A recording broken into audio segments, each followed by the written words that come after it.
Check 1 2. Check. Oops. Echo.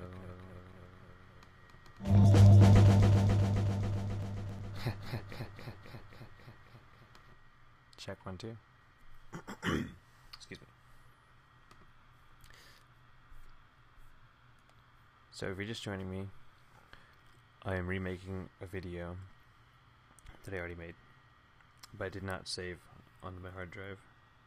So I'm making this one so that I could post it to YouTube. Excuse me.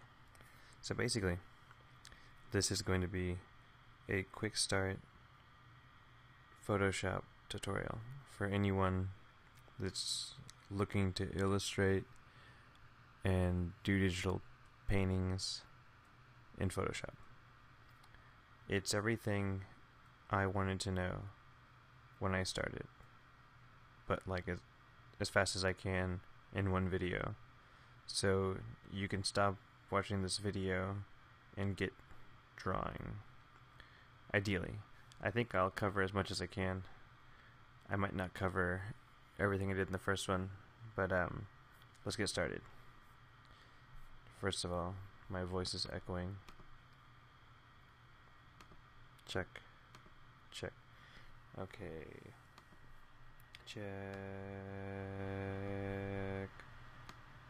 Check 1 2. Okay.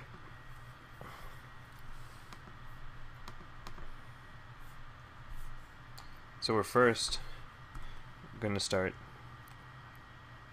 by closing Photoshop, and I'm quitting because I want to start from the ground up.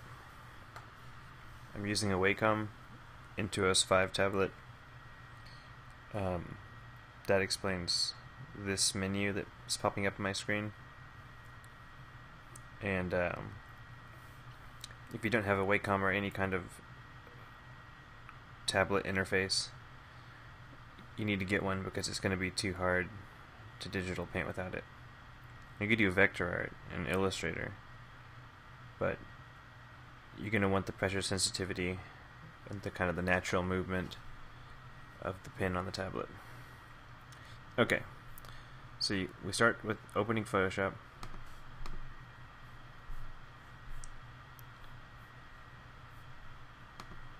While that opens, I'm going to turn off my headphone monitor again. There we go. Okay. So this is Photoshop CS6 opened. No files opened. This is just the interface you're going to see.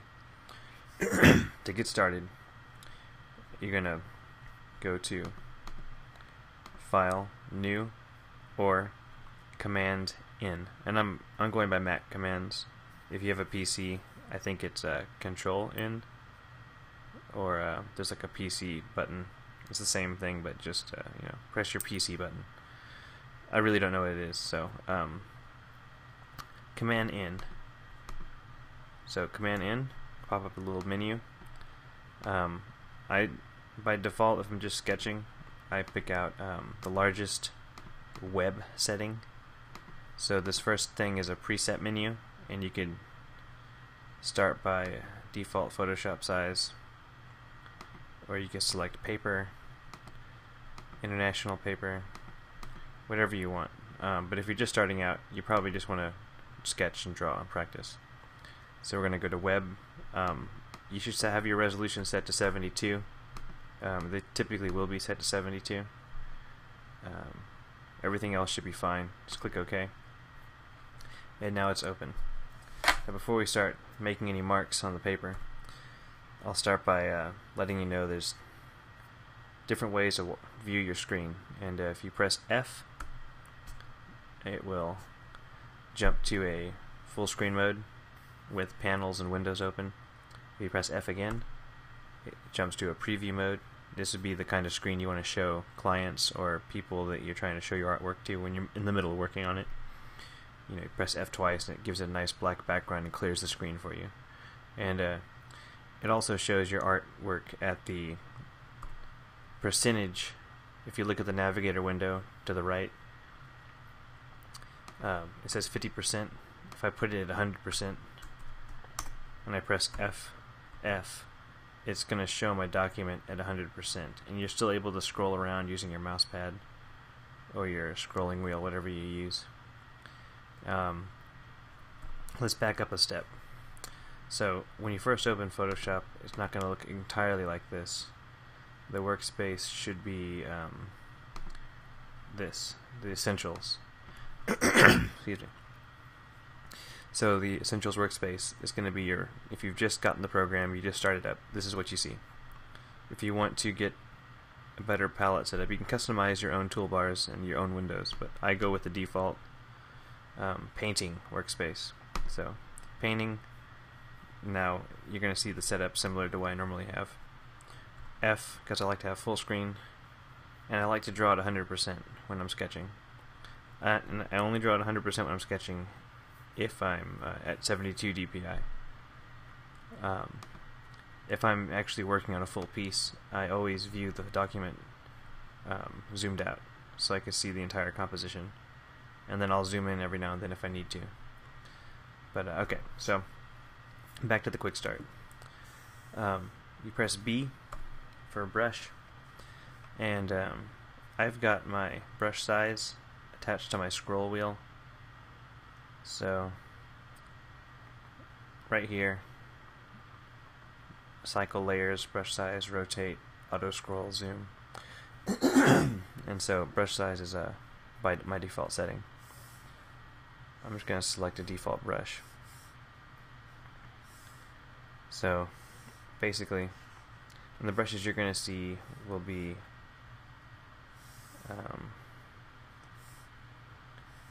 you're going to have a default set of brushes opened up. Click the wrong button. Here we go. Basic brushes. Pins. Okay. So you'll see these brushes here. So to start making marks, press B, get your brush tool, pick a brush, and just start drawing. Right now I've got a gray set to my color.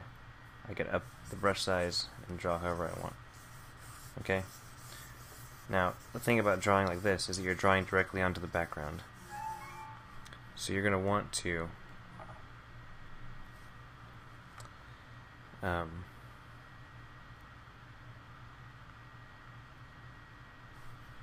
excuse me real quick.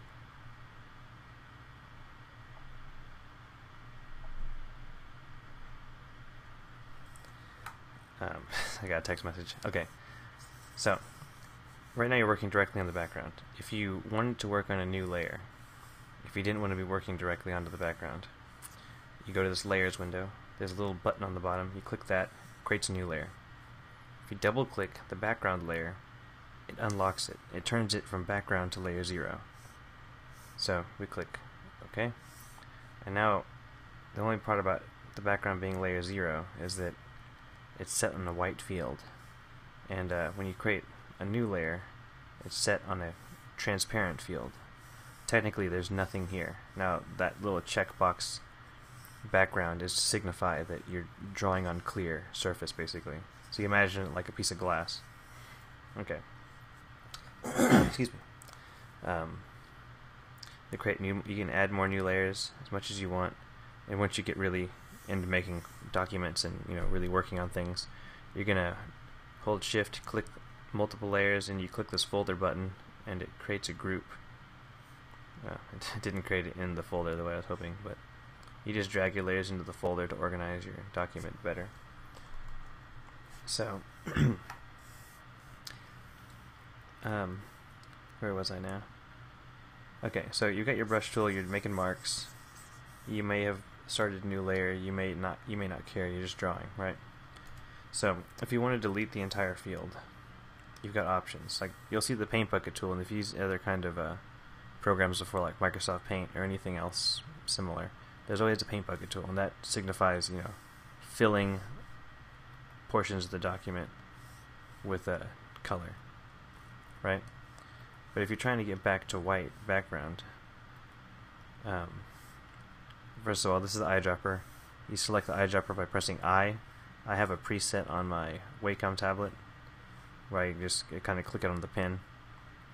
But and I can tell you I do that later. But this is strictly Photoshop right now, and the Wacom comes with its own instructional videos. So anyway, if you select Command A, you're selecting all, and then you can press Delete, and you clear the field. Now it's cleared everything. It cleared it from a white background to a completely empty layer. If you click Command D, you deselect all. Excuse me. Yeah. Okay, so now these two little squares here signify this is where your colors are, and what they are is the front one, the top one, is the foreground color. So if I set it to red, the second one is the background color. What does that mean? Well, it means that if I go to Layer, Flatten Image, it turns my empty layer back to the background layer. And if you have multiple layers, it'll flatten every single layer into one layer. So, typically you don't want to flatten your image until you're ready to commit to your drawing. But if you're working on the background layer, and you say you're using red, if I turn my pen and erase, it's going to give me white. Now, I could switch that color. I could switch it so that my white, and if you click this little arrow button, it'll switch the little colors automatically, but you can, let's say I want to do red and blue, so I'll select blue and red. So now, when I draw with my pen, it's blue, but when I erase, I didn't sense it, hold on, when I erase, it's red, right? And I can switch that back if I want to. Red. And every now and then it doesn't sense it if I don't lift the pen far enough when I'm turning it. But anyway, so that's what that is, a foreground background color.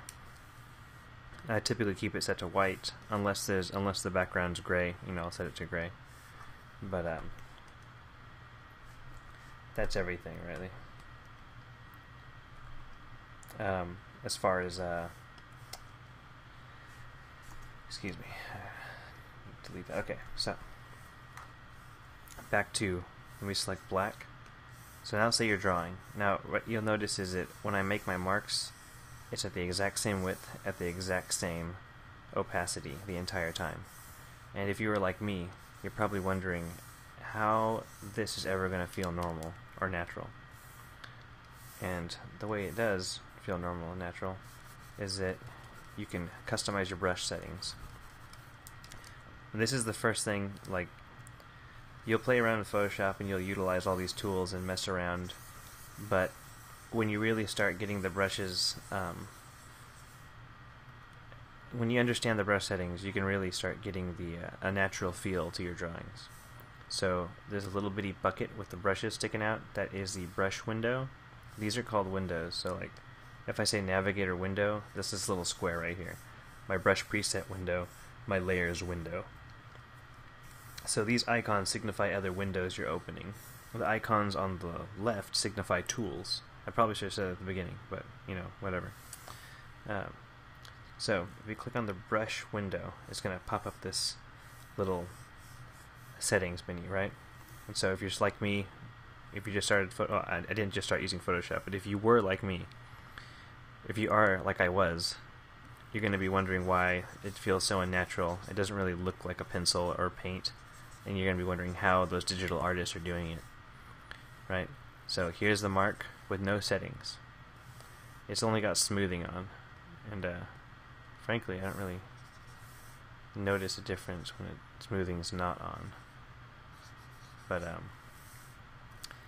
if you click Shape Dynamics, just click the box and it checks it.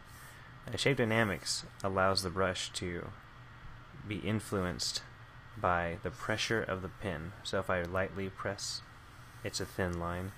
If I press hard, it's a thick line. And this would kind of mimic your fountain pen in a way, right? So after shape dynamics, you can click transfer. Transfer sets your opacity to pen pressure. So let me make this brush a little bigger now. What I'm going to do is start drawing. I'm pressing very lightly, and then I press hard, and my stroke becomes more opaque. In this case, it turns to black, and it widens. The stroke, the size of the brush stroke increases as I press harder. And this is really going to get you into that mode of feeling like you're using charcoal or a pencil.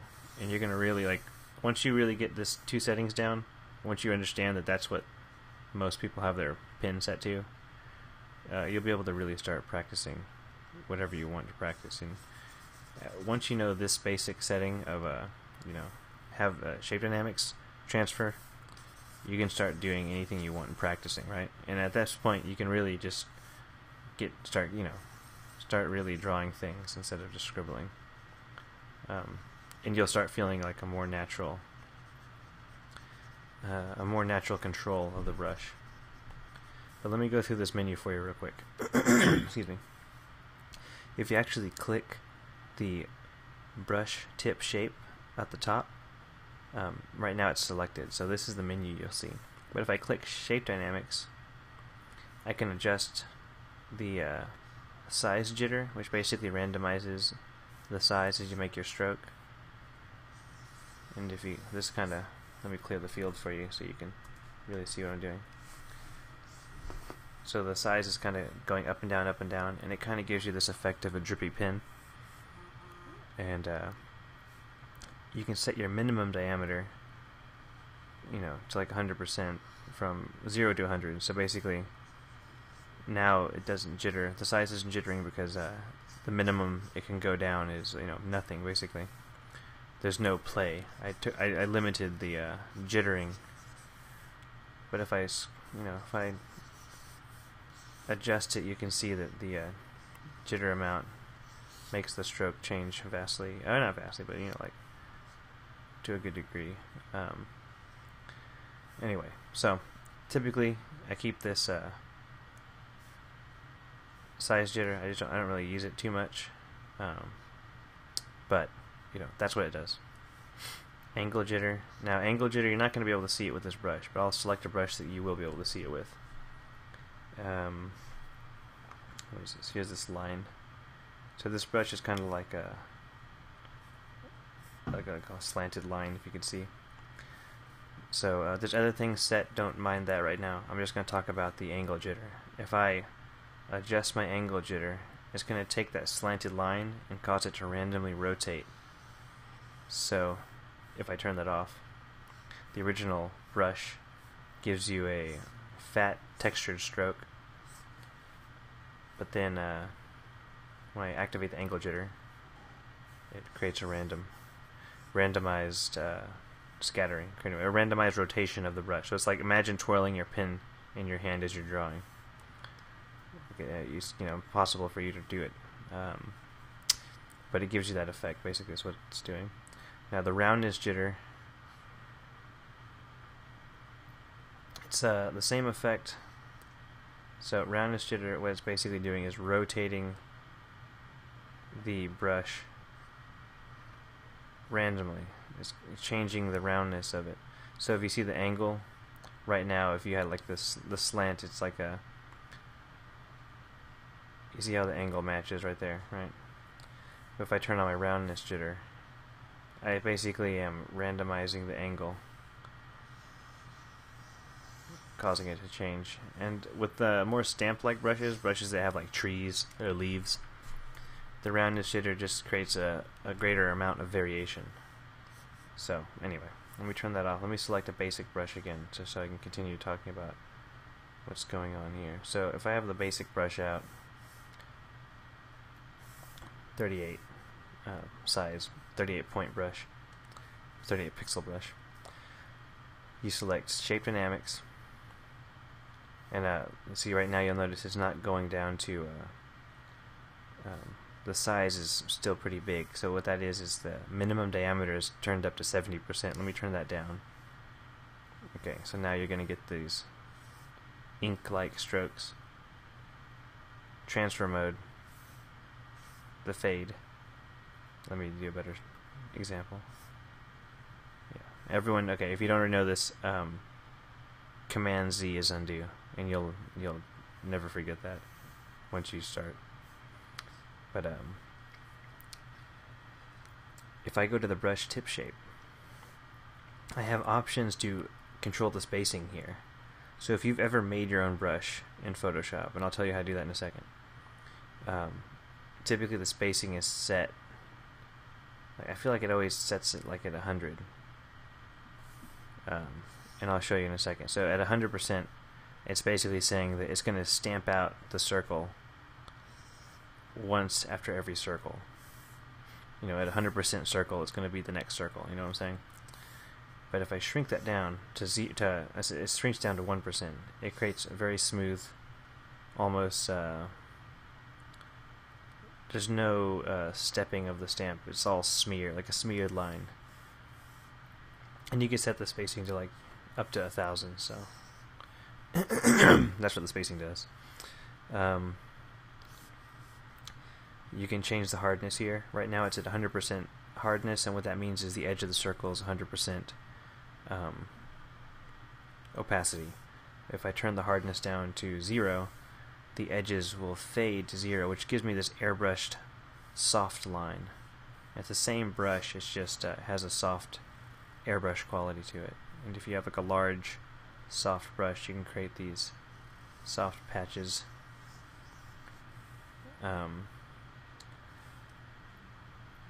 You can turn on smoothing, noise. Noise adds if I turn up this brush, you can kind of see the noise.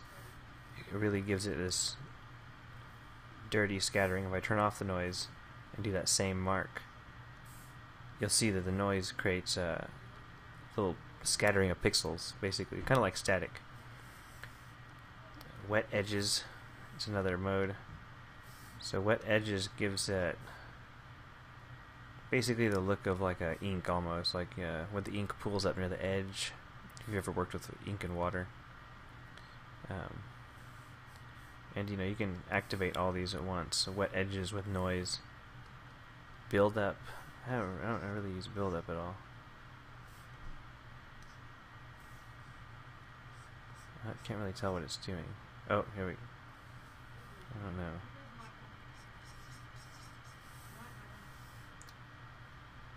Real quick.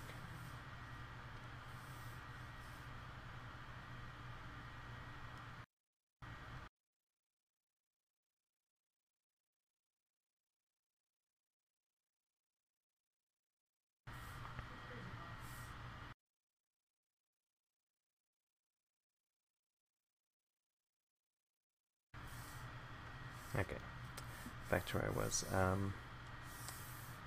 I'll probably edit that out for the YouTube version, but anyway. So,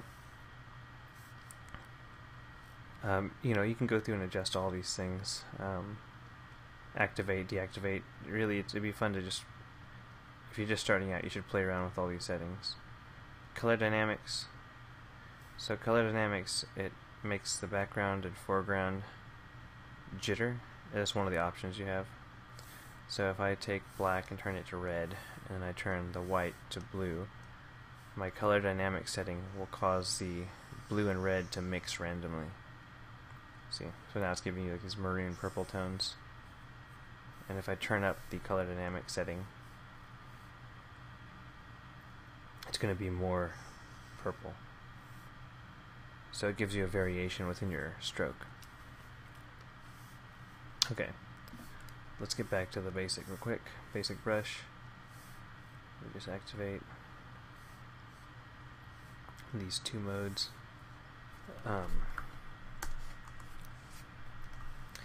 Other quick things.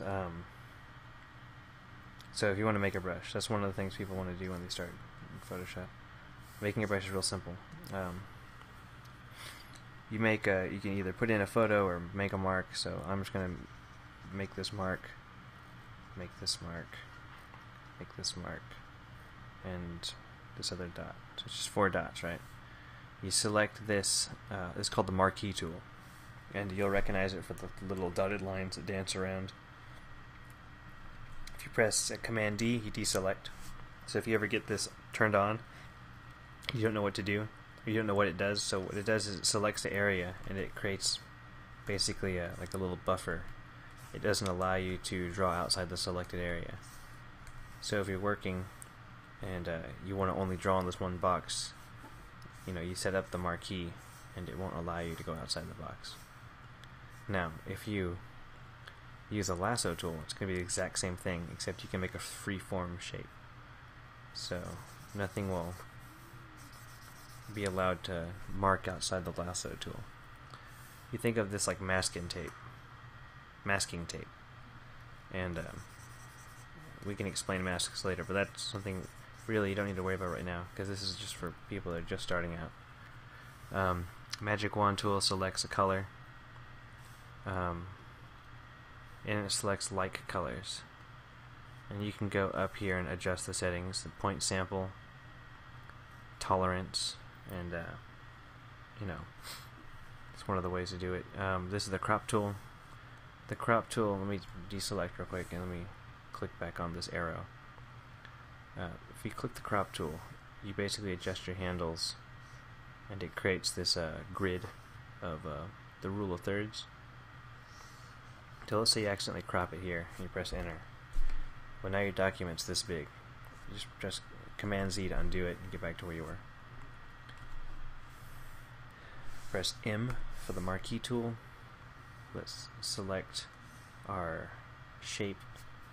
Now we're going to go to Edit, Define Brush Preset. It's going to say Sample Brush. You could say, I'll say Test. Okay. Now I'm going to select all. I'm just going to delete the field. Deselect, Command D, B for brush, and I'm going to go down to the very bottom of my brush menu, the very bottom, and I'll find the new brush I made. And you can see the shape that it was, right? It saves at the size of the original sample.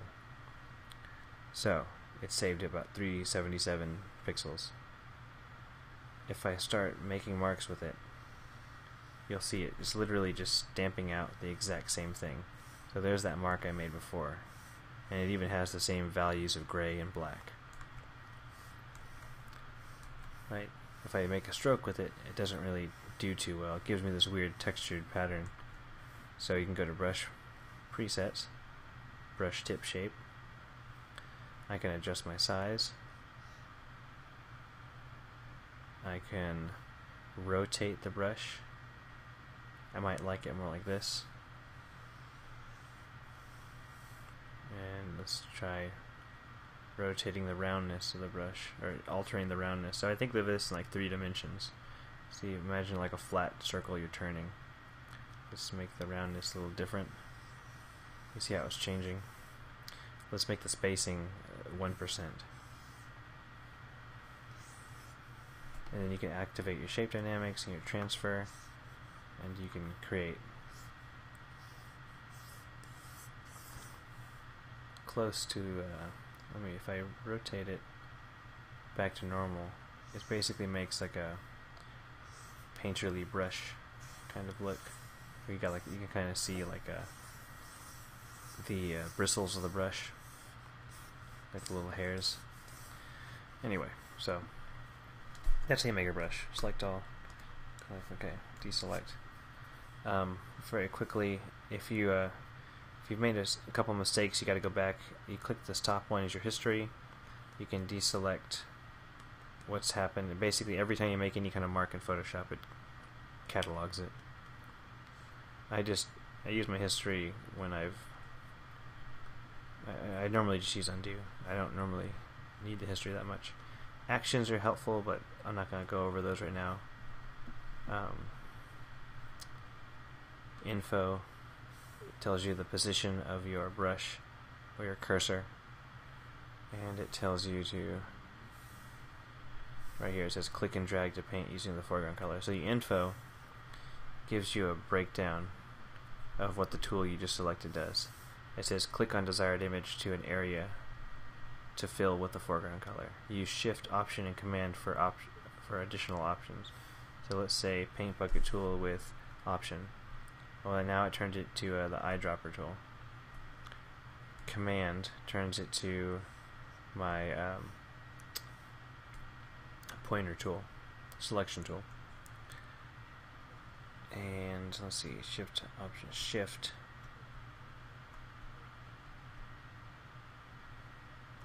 So let me just flip my new color. If I click with the paint bucket tool, it makes it gray.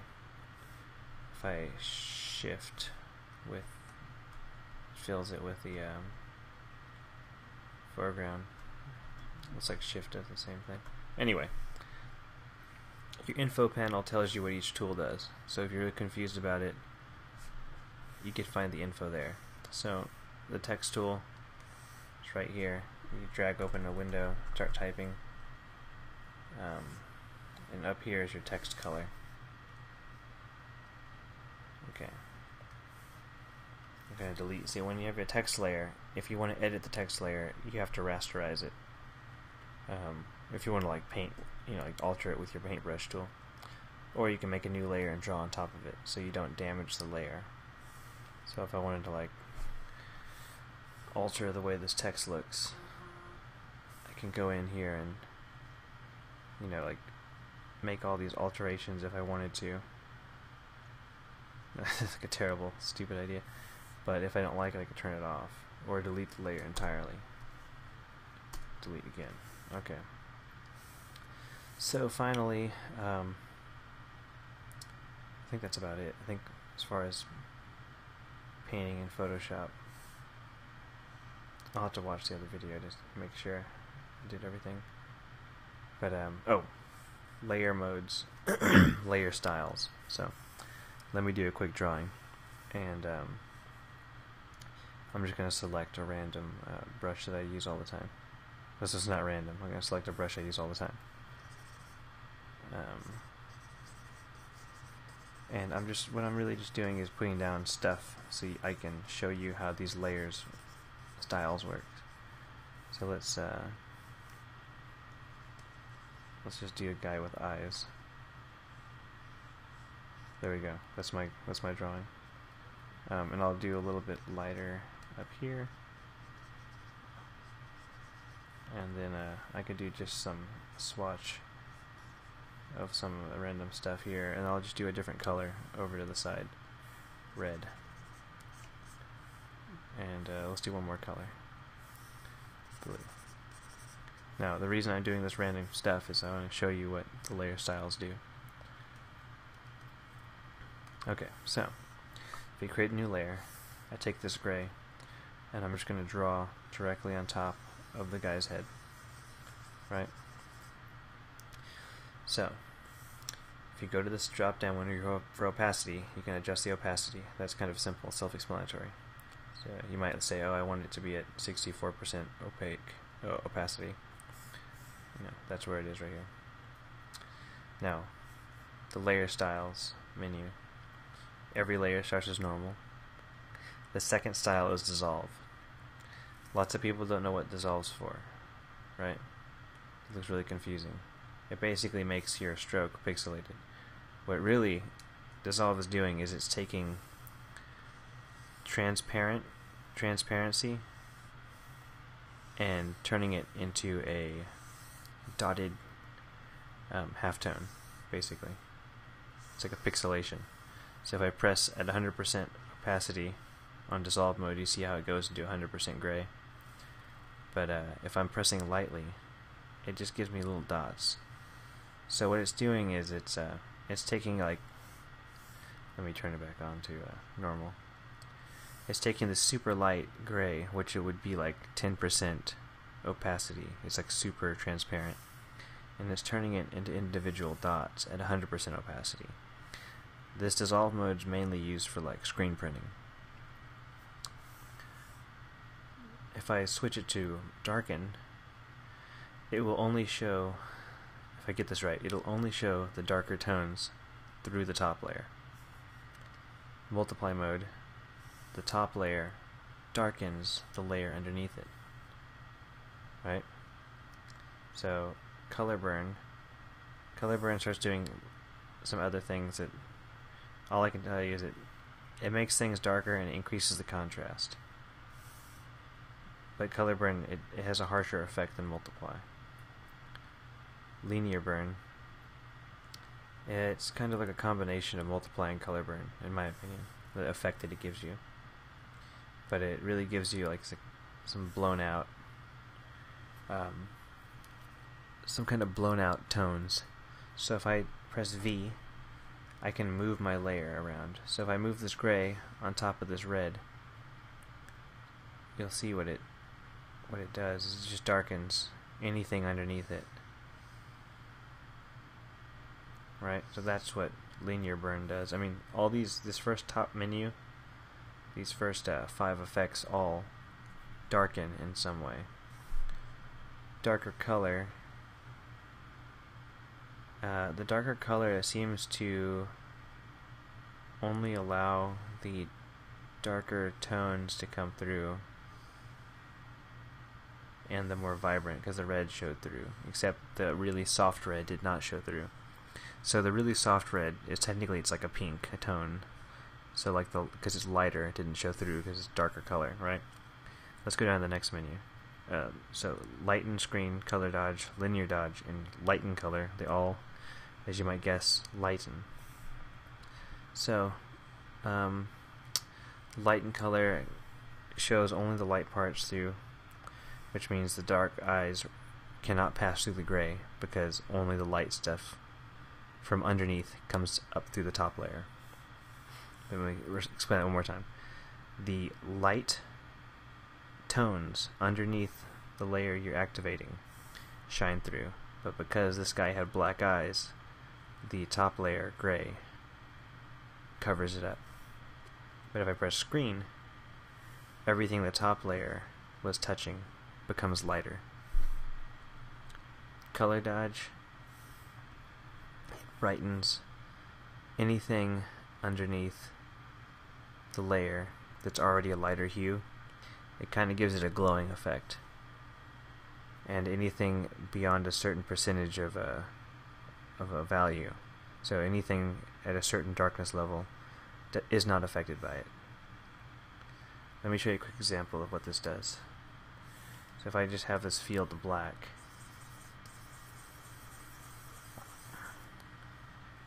and let's say I wanted some stars, so I could take the white and just dot some stars in here. Right? Now if I wanted the stars to look like they're glowing, I could turn this color dodge on, and it kind of brightens everything up. And now you can see the brush strokes from the under layer I did too, and that's just because I brushed it in real quick. But it gives anything underneath a nice glowing effect. Linear dodge is pretty much the opposite of your linear burn, and it does not affect the white layer, but it affects the colored layers, and it's almost like a screen, but hard to paint with black. Yeah, so if you have a dark value on the layer that's been turned to a linear dodge layer, or a color dodge for that matter, and also screen, so any black on the layer that's turned to a lighten mode will not show through.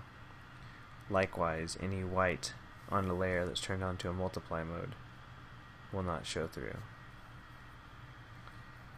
Lighten color. Lighten color only shows the it only lets the lighter tones pass through, as opposed to the darker tones. I believe that's right. Anyway, I don't use lighten color modes, so I don't really know enough. Overlay. Overlay increases the contrast and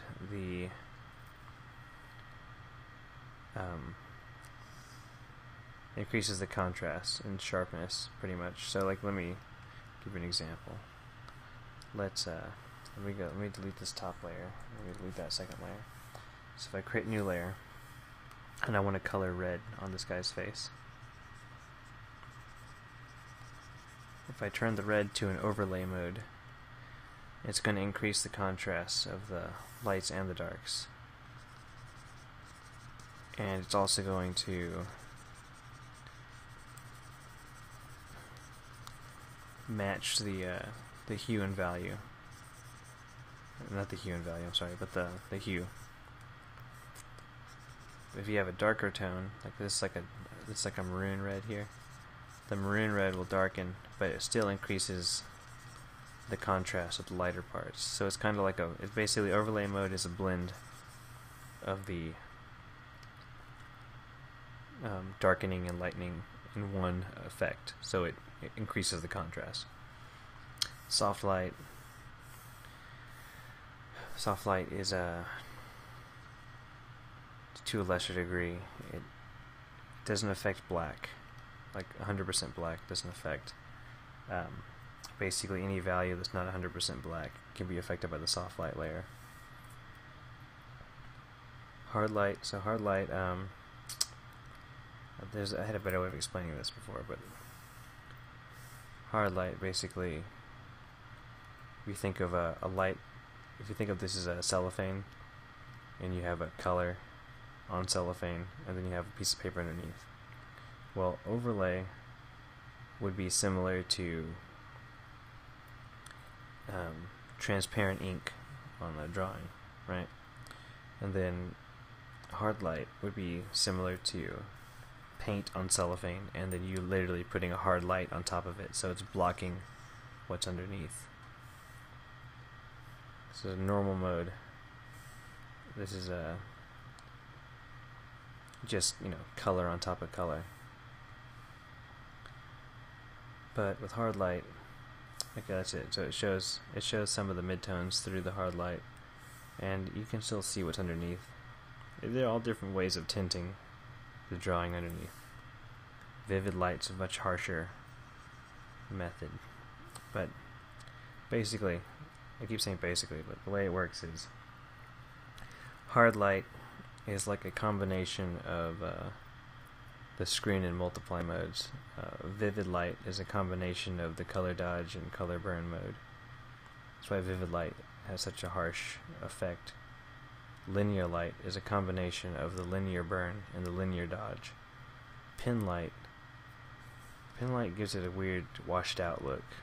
Like if we take this color, take this weird like pink color, if I just color this pink over my little smiley face guy, and I switch it to a pin light mode, it kind of just washes over, and only the harshest contrast shows through. So in this case, the black smiley face shows through, right? Hard mix is basically, it takes the hue of the top layer, and from what I'm seeing, it's really just like taking the hue and just kind of bashing it onto the bottom layer, and anything at 100% becomes affected except for this blue. So the transparent parts of the blue turn to this harsh magenta. Hard mix is another one I never normally use though. But anyway, that's what it does. You can see what it does, and if you really want to Google it and find out exactly what it does, you can, but it's not going to help you visualize it. Difference is it turns the layer that you have into the opposite color, right? It flips whatever it's on top of. So like, this is why I have the red swatch. Let's go back to normal real quick. So this is a big pink spot. If I switch it to difference, it turns into a kind of a green, surfer green color, turquoisey. If I move it on top of this red, it turns the red to a black. because I'm putting a green on top of red, and so green, if you imagine a green light on a red object, it kind of makes it look black. And this blue is turning magenta. I do not know why it's doing that. Difference. It's supposed to show the opposite color, pretty much. I'm pretty sure that magenta is not the opposite of the blue. Let me see. If I take a black and draw over the blue in difference mode, it doesn't do anything. Take a white and draw over the blue. Oh, here we go. If I take a white, it creates the opposite color, right? So let me turn this back off real quick so you can see what I'm talking about. You can't see this part because there's a white. If I turn it to difference, it gives you the opposite color. So opposite of red is like a green, opposite of blue is like an orange, so you see the opposites. If I bring it over here, the black turns to white, the white turns to black, the gray stays about the same. The gray does flip. It goes to like it goes to the opposite end of the spectrum. So if the gray's here, if the gray was up here, it goes down to here. Difference exclusion, it's a very similar effect. Subtraction, it does something strange. I don't normally use that one. Divide. Hue, these are the ones you start really getting into. Hue takes the hue from the top layer and puts it to the bottom layer. Puts it down to the bottom layer, right? What does that mean? Here we go. So, you see that red spot right here. If I turn this back to normal, that's the big red spot I had from before. It's taking the hue, which is this red, and it's altering the hue underneath. It doesn't affect the gray, because the gray has no hue to affect. But it doesn't affect the red, because the red is already at a red hue. But it affects the blue, because the blue is opposite. You know, it's not opposite of red, but the blue is not red. So it changes the blue hue to a red hue. But because there's no other colors in this drawing, nothing's being affected. If I go to saturation mode, it takes the saturation of the top layer and puts it down to the bottom layer. So, let me turn it back to normal. Let's just select all. I'm just clear this out quick. If I take super saturated red and draw right here, then I take a not so saturated red. Actually, sorry, I just pulled it from the wrong one. Take a not so saturated red. And I take a really not saturated red. It's almost just a reddish gray. And then the brightest, most red. I think I already did that right here. Yeah, that's right. Okay. So now if I turn this to saturation and I put those dots over my other red swatch, you'll see that the red swatch that I have here is the brightest it can be. So one of the dots disappeared because it can't be affected, but the other dots that aren't as saturated affect the red now. Same with the blue. It's only the saturation that's affected, not the color. So like, you see how it's not turning the blue red, it's just turning down the value or the amount of blue. And it doesn't do anything for the black and white because the black and white has no saturation to affect. If I switch to color, this is where it gets a little more interesting. So, let me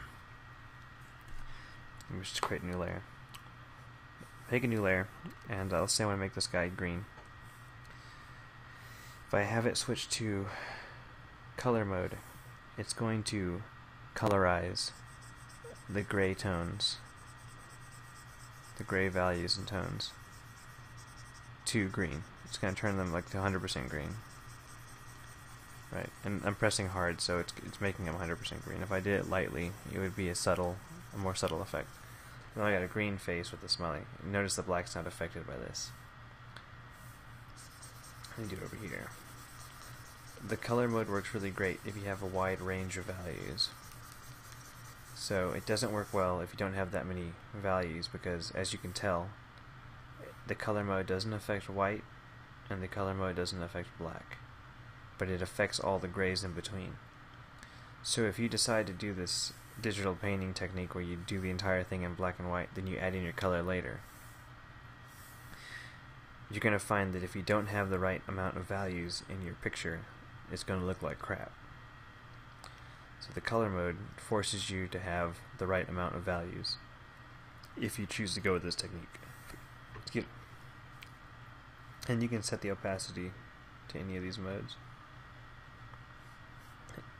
And luminosity. Luminosity is another weird one.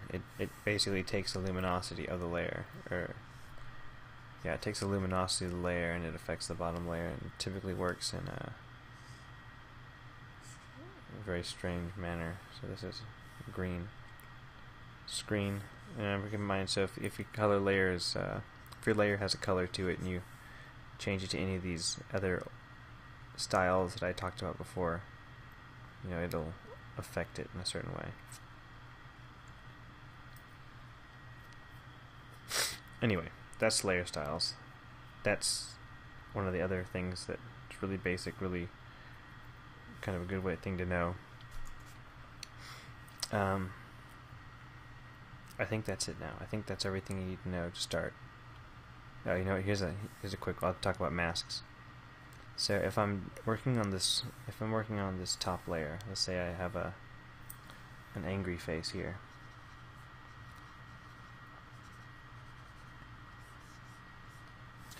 And let's just have some scribbles of stuff here. Let's say I want to affect the layer, but I don't want to delete everything. Well, that's what masks are for, right? So a mask, if you click this button, it's a circle within a rectangle. It creates a layer mask. When you're on the layer mask, only the grayscale affects the layer mask, including black and white. So right now, the layer mask is 100% white, which means everything is seen on the layer mask. I'm going to switch my brush real quick. If I paint in some black, it's going to erase. It looks like it's erasing. Basically, layer mask is like masking tape. It's like putting on tape onto your paper, painting, and then taking the tape off, right? One of these should be white. If you want to add things back on, you just paint in the white, and the white exposes you. The white exposes what the mask was hiding.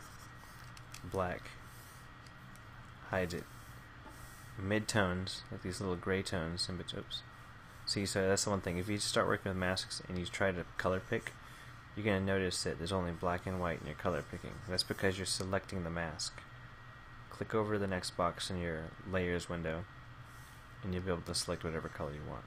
If I click gray, and I go back to my masks, it's just not setting it to gray. Here we go. If I set this to gray, and I start painting, it will mask out whatever the brush touches, but at a different transparency. So instead of black or white, black being nothing, white being everything, gray is going to be a midway in between. So the darker the gray, the less you see. The lighter the gray, the more you see.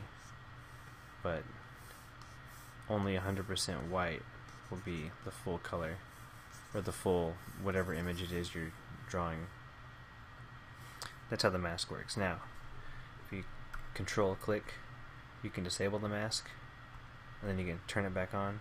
If you wanted to see what you're doing, you can delete the layer mask. If you delete it, you can press undo, because we're going to continue going down the menu. you can add mask to selection, which this is one of the nice tools that you should probably learn now. So if I say add mask to selection, it selects everything that the mask is masking out. So it selects like all the black tone that I'm using to hide things in the gray. It selects all of that. Now if I click a new layer and click mask, I have this. I'm going to turn off these other layers. Now if I draw on the new layer with this new mask, it's going to be the exact same mask I have in the other one, and in this case it's a bunch of random squiggles because that's what I've been squiggling. But there is the mask right here. You can see it because right now I'm painting white. Okay, so if I turn this off and turn on the other layer, you can see where the mask is here. The same. See how the strokes line up? Okay. That's how. If you wanted to, okay, the real way a mask would, you really want the mask to work would be like, I want to select this guy's head because I don't want to see the background around him, and then I can click the mask button. It takes away the whole background. What if I wanted to just see the background, and not see his head? Just click Command I to inverse the mask, and now I erased his head and the background showing. Now, if I wanted to start a new layer, add mask to selection, click my new layer, make my mask. Now they have the same mask, two different layers, which means I can say, okay, now I want to just paint the background. I want to paint the background, but I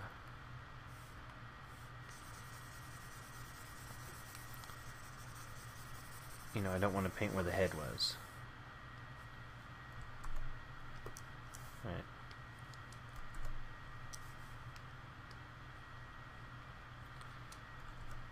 This might be a better way of. This would be the real way you do it. So let's pretend that. Let me just delete this layer mask. Control click, delete layer mask. I want to just color his head in. I don't want to color anything else. So I create a mask, and this new layer only affects where the head was. And then I can go in here and say, okay, I want to color him red. Wrong one, sorry. Didn't select the right layer. I want to color him red. There we go. So now it's only affecting his face. And I say, oh, I want blue, but I don't want to hit, I don't want the blue to go over into the background. So the mask will prevent that. And if you really, really like that layer and what it's doing, you can control click. If you control click the second box, it'll affect the mask. If you control click the first box, it affects the layer. So control click the second box, I could say apply layer mask. That's going to turn my mask, it's just going to delete everything that wasn't there, and it's going to make my layer just whatever was exposed originally. Okay. I think that's it now. I think that's what you need to know to start drawing, start digital painting. If I've forgotten anything, I apologize. But that was kind of everything I wanted to. Oh, yeah, I did forget something important. So, you're doing your brush strokes, you're drawing, doing things. Let's say you need to draw a building. And a building involves lots of straight lines. You can hold Shift and make your marks, and it'll make a perfectly straight line. Oops. What it just did, I'll show you what that was. I can hold Shift and go down for vertical or horizontal lines. Oops, there it goes again. What it's doing is it's creating a straight line between 2 points. So if I click a dot here, and I go over here and hold Shift and click again, it's going to fill in the points with a straight line. Click, touch. So this is a great way to draw straight lines if you didn't have a ruler, which you don't because this is Photoshop, and you might only be used to drawing with a ruler. So in that case, this is the computer substitute. It's just holding a button and clicking, right? That's how you get your straight lines you want. And then, let me turn this background layer into a regular layer. And you can turn this, if these were guides for something, you could turn it down to like 15% and then make a new layer and start drawing whatever you want to really draw. So you'd be like, oh, those are my guides, let me start really drawing here. And then you draw whatever. I didn't actually draw anything, so that's, I think that was it. I think that's everything you need to know. So, I hope the video helped. I hope you learned something. I hope I covered everything, because this is supposed to be the video that I wish I had.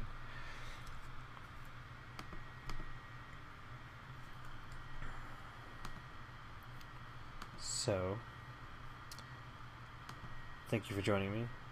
You can find me on Facebook, facebook.com/IIIMCIII. And I am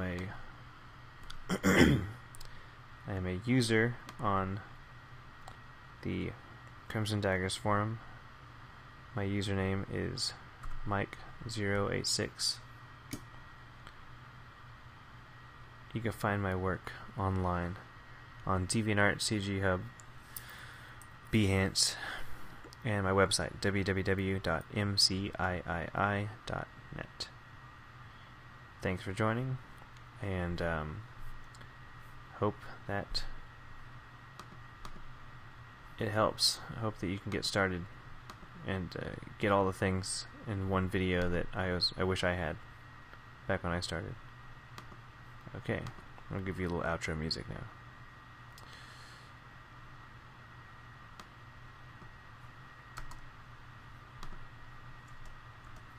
As soon as I get this thing